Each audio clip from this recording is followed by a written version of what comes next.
बिस्मिल्लाहिर्रहमानिर्रहीम। Islamic library में आप सबको खुश आमदीद कहती हूँ। वीडियो देखने के लिए मेरे चैनल को सब्सक्राइब कर लें और बेल आइकॉन को क्लिक कर दें ताकि मेरी आने वाली वीडियो से आप इस्तिफादा हासिल कर सकें। मदीना में जब इस्लाम फैल गया और अंसारियों ने नबी सल्लल्लाहु अलैहि वसल्लम को मदीना हिजरत की दावत दी, अपनी औरतों और बच्चों की हिफाजत की तरह अल्लाह के रसूल सल्लल्लाहु अलैहि वसल्लम की हिफाजत का वादा किया, तो मुसलमानों ने मक्का छोड़कर मदीना हिजरत की इब्तिदा की। जब नबी सल्लल्लाहु अलैहि वसल्लम हिजरत करके मदीना मुनव्वरा पहुँचे तो इस कबीले की एक शख्सियत हज़रत कलसूम रज़ी अल्लाह अन्हु के यहाँ क़याम फरमाया। सबसे पहले नबी सल्लल्लाहु अलैहि वसल्लम उस इलाके में ठहरे जिसे कुबा कहा जाता है, जिसकी फजीलत सूरह तौबा की आयत नंबर 108 में है कि जो मस्जिद अव्वल रोज़ से तकवा पर कायम की गई है वही ज़्यादा मौजू है कि तुम इसमें इबादत के लिए खड़े हो। हज़रत अब्दुल्ला इब्ने उम्मे मक्तूम और अबू सलमा बिन अब्दुल्ला अल असद मखजूमी रज़ी अल्लाह अन्हुमा ने सबसे पहले मदीना हिजरत की।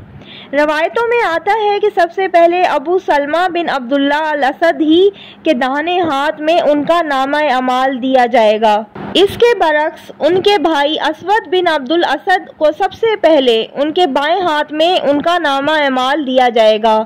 उम्मुल मोमिनीन हज़रत उम्मे सलमा नबी सल्लल्लाहु अलैहि वसल्लम की ज़ौजियत में आने से कबल हज़रत अबू सलमा की बीवी थीं। चुनाचे जब अबू सलमा ने हिजरत का इरादा किया तो मुशरिकीन ने उनकी बीवी उम्मे सलमा को उनके साथ जाने से रोका और वो एक मुद्दत के बाद और मुशरिकीन से काफ़ी लड़ाई झगड़े के बाद हिजरत कर सकीं।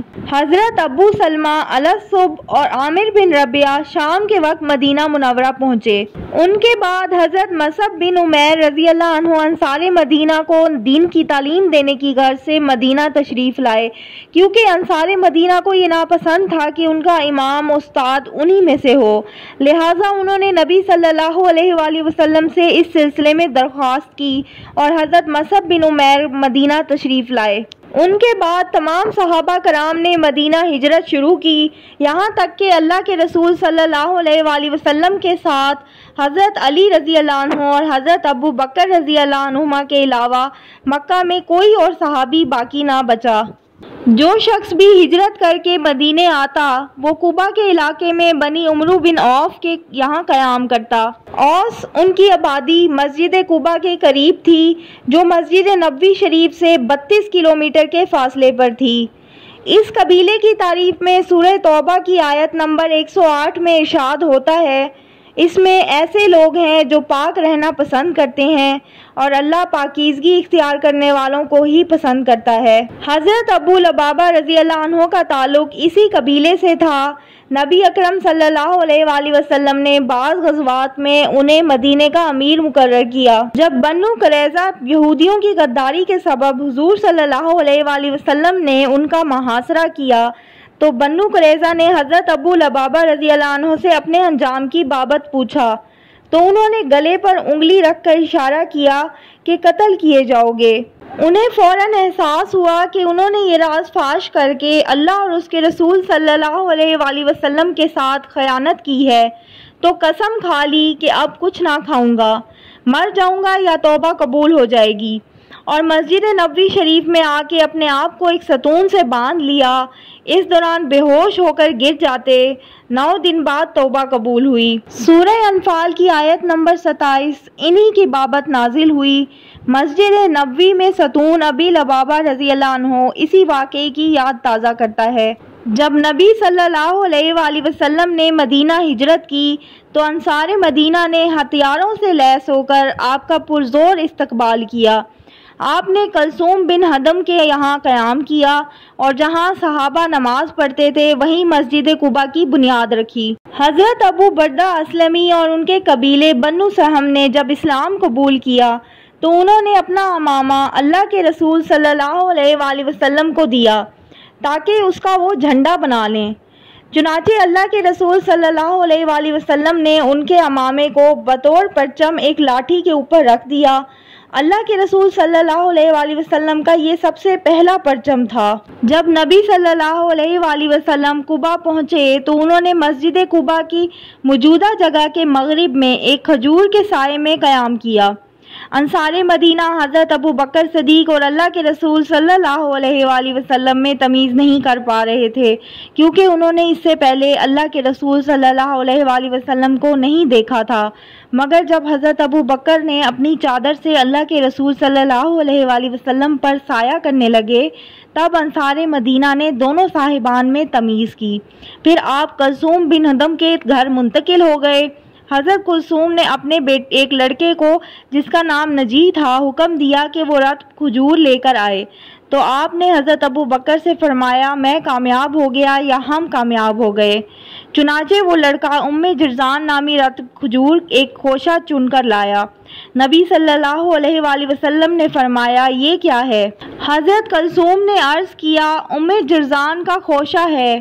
آپ صلی اللہ علیہ وسلم نے فرمایا اے اللہ جرزان میں برکت عطا فرما۔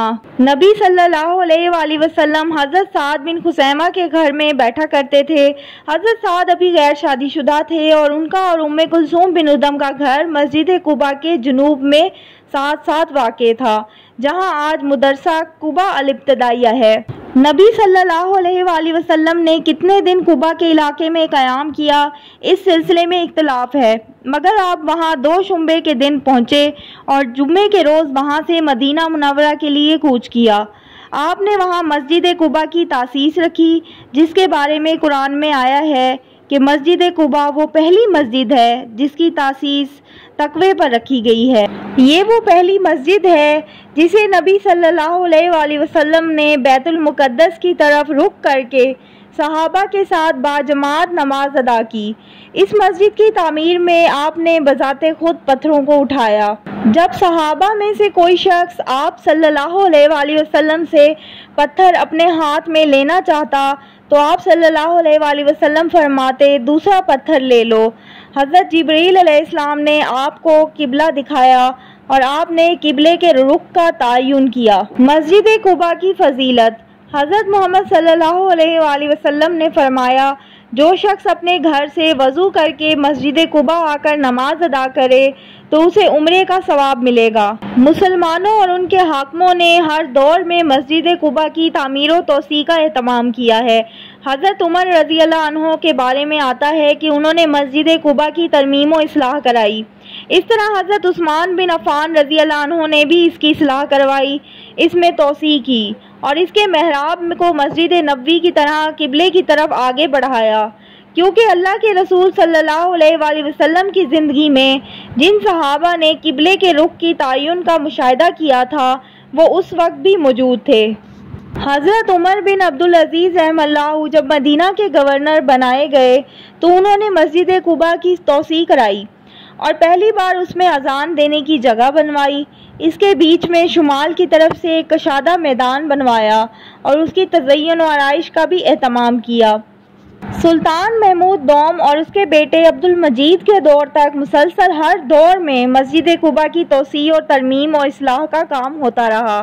1388 ہجری میں شاہ فیصل نے مسجد قباء کی نئے سرے سے تعمیر کا حکم صادر کیا، چنانچہ نئے اور خوبصورت انداز میں اس کی اثر نو تعمیر کی گئی اور شمال کی طرف سے اس کی توسیع عمل میں لائی گئی۔ شاہ فہد بن عبدالعزیز نے اپنے ذاتی مصارف سے شمال کی طرف سے مسجد قباء کی عظیم الشان تعمیر و توسیع کا حکم صادر کیا، جس میں آج بھی یعنی رمضان 1405 ہجری میں بھی پورے لگن کے ساتھ کام جاری و ساری ہے۔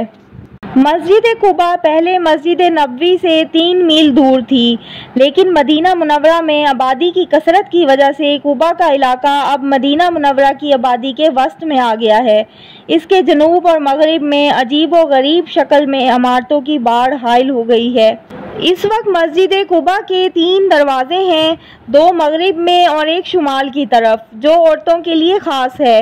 اس کے مغرب میں وہ باغیچہ ہے جس میں عریس نامی کنواں ہے اور اس میں اللہ کے رسول صلی اللہ علیہ وسلم کی انگوٹھی حضرت عثمان کے ہاتھ سے گر گئی تھی۔